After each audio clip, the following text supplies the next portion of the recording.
नमस्कार दोस्तों, मैं वैभव और आज हम एक ऐसी सच्ची घटना लेकर आए हैं जो आपके विश्वास को और मजबूत कर देगी। क्या आपने कभी सोचा है कि विज्ञान और आस्था एक साथ कैसे काम कर सकते हैं? क्या कभी किसी डॉक्टर ने ऑपरेशन के दौरान भगवान का आशीर्वाद महसूस किया होगा? आज हम आपको एक ऐसी सच्ची घटना सुनाने जा रहे हैं जिसने एक सीनियर न्यूरोसर्जन की सोच को पूरी तरह बदल दिया। यह सिर्फ एक कहानी नहीं बल्कि एक सच्चा अनुभव है जिसने विज्ञान से जुड़ी एक सोच को ईश्वर की शक्ति पर विश्वास करना सिखाया। अगर आप भी भगवान हनुमान जी के भक्त हैं और उनकी कृपा में विश्वास रखते हैं तो इस वीडियो को अंत तक जरूर देखें। और हाँ, क्या आपने कभी भगवान के किसी चमत्कार को देखा है या उनकी कृपा को प्रत्यक्ष रूप से महसूस किया है? अगर हाँ, तो हमें कमेंट में जरूर बताएं। आपका अनुभव न केवल हमें प्रेरित करेगा बल्कि यह आस्था और विश्वास की एक नई रोशनी भी जला सकता है।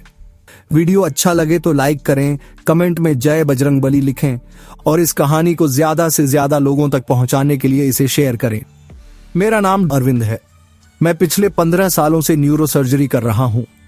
मेरी जिंदगी में मेहनत और मेडिकल साइंस का बहुत महत्व है, लेकिन धार्मिक आस्था, सच कहूं तो मैं इसमें कभी ज्यादा यकीन नहीं करता था। बचपन में माँ पूजा पाठ करती थीं, हनुमान चालीसा का पाठ होता था, लेकिन मैंने कभी ध्यान नहीं दिया। मेरा मानना था कि किसी को बचाना है तो दवा, डॉक्टर और विज्ञान ही सबसे बड़ा सहारा है। उस दिन भी ऐसा ही एक केस मेरे पास आया था। एक 10 साल का बच्चा अभिषेक, जिसे ब्रेन ट्यूमर था। हालत गंभीर थी। उसके माता पिता ऑपरेशन से पहले मेरे पास आए। उनकी आंखों में आंसू थे। डॉक्टर साहब, आप तो भगवान हैं हमारे लिए, बस मेरे बेटे को बचा लीजिए। अभिषेक की मां ने मेरे हाथ पकड़ लिए। मैंने सहजता से कहा, हम पूरी कोशिश करेंगे, घबराइए मत। लेकिन फिर उसके पिता बोले, डॉक्टर साहब, हम हनुमान जी के बहुत बड़े भक्त हैं। हमने आज सुबह ही उनके मंदिर में 108 हनुमान चालीसा पढ़ने का संकल्प लिया था। कृपया आप भी भगवान का नाम लेकर ऑपरेशन शुरू कीजिए, सब ठीक हो जाएगा। मैंने हल्की मुस्कान दी और सिर हिलाया, लेकिन सच कहूं तो मैं इन बातों में विश्वास नहीं करता था। मेरे लिए ऑपरेशन सिर्फ दिमाग, नसों और ब्लड सर्कुलेशन का खेल था। उसमें आस्था कहां से आई? फिर भी उनके दिल को तसल्ली देने के लिए मैंने सिर झुका दिया। ठीक है, आप विश्वास रखिए। वो दोनों हाथ जोड़कर प्रार्थना करने चले गए और मैं ऑपरेशन की तैयारी में लग गया। ऑपरेशन से ठीक पहले जब मैं अपने हाथ सैनिटाइज कर रहा था, तभी पास के वार्ड से धीमी आवाज में हनुमान चालीसा, शायद अभिषेक के माता पिता प्रार्थना कर रहे थे। मुझे हल्की झुंझलाहट हुई। ये लोग विज्ञान से ज्यादा आस्था पर भरोसा करते हैं। लेकिन फिर मैंने खुद को शांत किया और अपने असिस्टेंट डॉक्टर से कहा, चलो अब ऑपरेशन शुरू करते हैं। मुझे नहीं पता था कि अगले कुछ घंटों में कुछ ऐसा होगा जो मेरे विश्वास को पूरी तरह बदल देगा। ऑपरेशन थिएटर में घुसते ही मैंने अपनी पूरी ध्यान शक्ति काम में लगा दी। बच्चे की हालत गंभीर थी और हमें बहुत सावधानी से सर्जरी करनी थी। टीम पूरी तैयारी में थी। एनेस्थेटिस्ट, असिस्टेंट सर्जन, नर्सेज सब अपनी अपनी पोजीशन पर थे। स्कल्पेल, मैंने हाथ बढ़ाया और नर्स ने तुरंत मुझे सर्जिकल चाकू थमा दिया। सर्जरी शुरू हुई। बच्चे के ब्रेन में एक बेहद जटिल जगह ट्यूमर था, जहां जरा सी भी गलती जानलेवा साबित हो सकती थी। ऑपरेशन में हर एक कट, हर एक हलचल बेहद सटीक होनी चाहिए थी। करीब 1 घंटे तक सब ठीक चलता रहा, लेकिन फिर अचानक, डॉक्टर, ब्लीडिंग बढ़ रही है। असिस्टेंट डॉक्टर के चेहरे पर चिंता दिखी। मैंने तुरंत माइक्रोस्कोप के नीचे देखा। दिमाग की एक महत्वपूर्ण नस कटने वाली थी। अगर यह कट गई तो बच्चे की जान नहीं बचाई जा सकेगी। सक्शन ऑन करो, मैंने जल्दी से कहा, लेकिन कुछ समझ नहीं आ रहा था कि कैसे आगे बढ़ूं। ब्लीडिंग इतनी तेज हो गई थी कि ऑपरेशन मुश्किल हो रहा था। मेरा मन डगमगाने लगा। पहली बार ऐसा लगा कि मैं भी असहाय हो सकता हूं। तभी कुछ अजीब हुआ। थिएटर में हल्की सी हवा चली। ऑपरेशन थिएटर में एसी चलता है, लेकिन यह हवा अलग थी, मानो किसी ने हल्का सा स्पर्श किया हो। और उसी पल कानों में एक धीमी आवाज गूंज उठी, बजरंगबली की जय।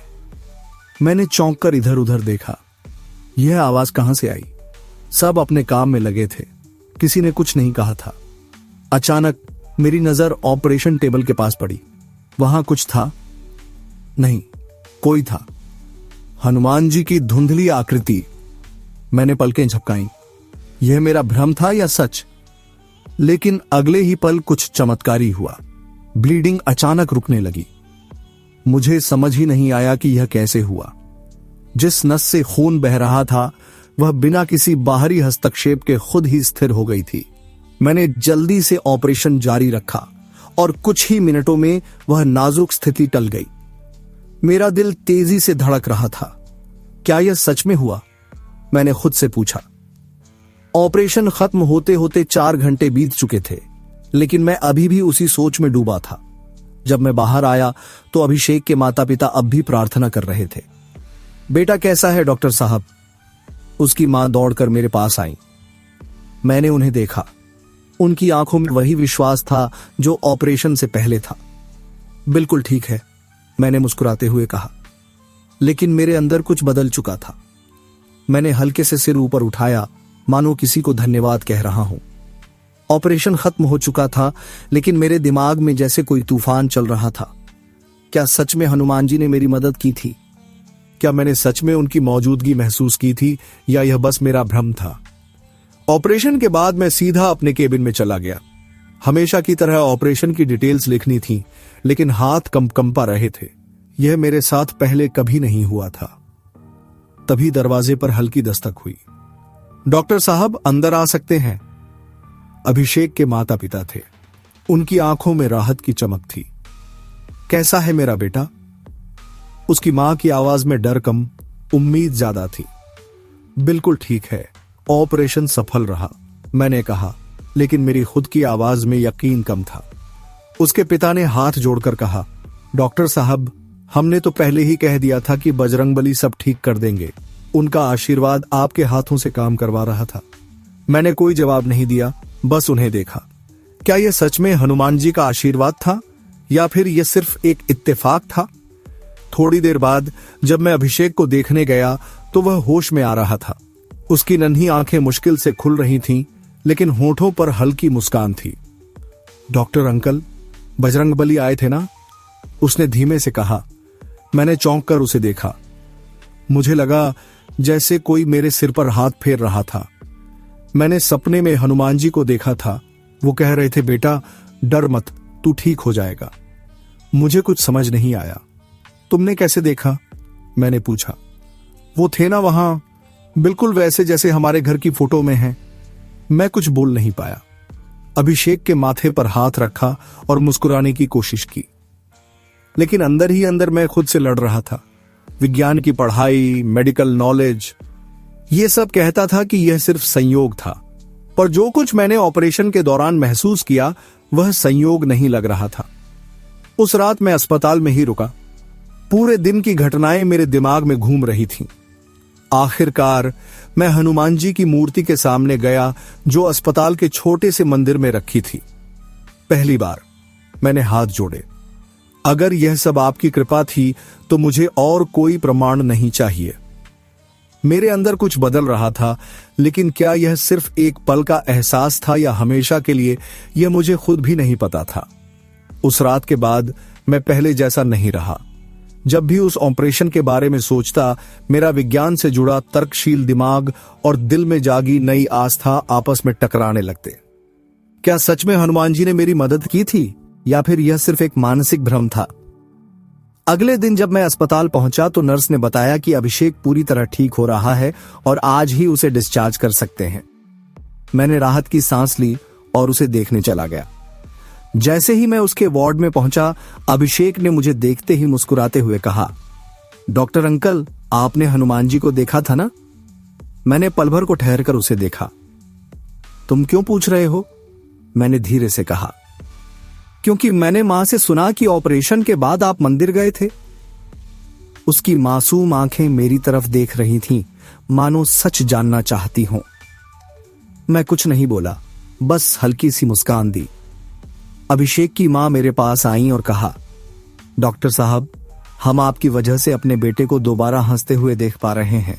बजरंगबली ने आपका हाथ पकड़ा था, इसलिए यह चमत्कार हुआ। मैंने सिर झुका लिया। शायद यह चमत्कार नहीं बल्कि विश्वास की ताकत थी। लेकिन अब मैं इस बात को स्वीकार कर चुका था कि कुछ चीजें विज्ञान से परे भी होती हैं। जब अभिषेक अस्पताल से जाने लगा तो उसने मुझे एक लाल रंग का धागा दिया जिस पर हनुमान जी का छोटा सा लॉकेट था। अंकल, इसे पहन लेना, बजरंगबली हमेशा आपके साथ रहेंगे। मैंने मुस्कुराते हुए वह धागा ले लिया और उसे गले लगा लिया। उस दिन के बाद मैं पहले जैसा डॉक्टर तो रहा, लेकिन मेरी सोच बदल चुकी थी। अब जब भी कोई मरीज ऑपरेशन से पहले भगवान का नाम लेकर मुझसे प्रार्थना करता, मैं उसे रोकता नहीं था, बल्कि खुद भी मन ही मन प्रार्थना करता था कि मेरे हाथों में भगवान की शक्ति बनी रहे। शायद यह कहानी किसी के लिए बस एक संयोग होगी, लेकिन मेरे लिए यह मेरी जिंदगी का सबसे बड़ा सबक था। जहां विज्ञान का ज्ञान खत्म होता है, वहां ईश्वर की कृपा शुरू होती है। तो दोस्तों, यह थी एक डॉक्टर की अनोखी कहानी जिसने विज्ञान के साथ साथ ईश्वर की शक्ति को भी महसूस किया। क्या आपके साथ भी कभी ऐसा कोई चमत्कार हुआ है? क्या आपने भी कभी हनुमान जी की कृपा को अपने जीवन में महसूस किया है? अगर हां, तो हमें कमेंट में जरूर बताइए। हो सकता है कि आपकी कहानी हमारे अगले वीडियो में जगह पाए, जिससे और भी लोग इस दिव्य शक्ति का अनुभव कर सकें और अपने विश्वास को और मजबूत कर सकें। अगर आपको यह वीडियो पसंद आया हो तो इसे लाइक करना मत भूलिए। अपने दोस्तों और परिवार वालों के साथ शेयर कीजिए ताकि यह प्रेरणादायक कहानी ज्यादा से ज्यादा लोगों तक पहुंचे। और अगर आप हमारी ऐसी ही और अद्भुत कहानियां देखना चाहते हैं तो चैनल को सब्सक्राइब करके बेल आइकन दबा दीजिए ताकि आपको हर नई कहानी की नोटिफिकेशन मिले सबसे पहले। मिलते हैं अगली कहानी में, तब तक के लिए जय बजरंगबली, जय श्री राम।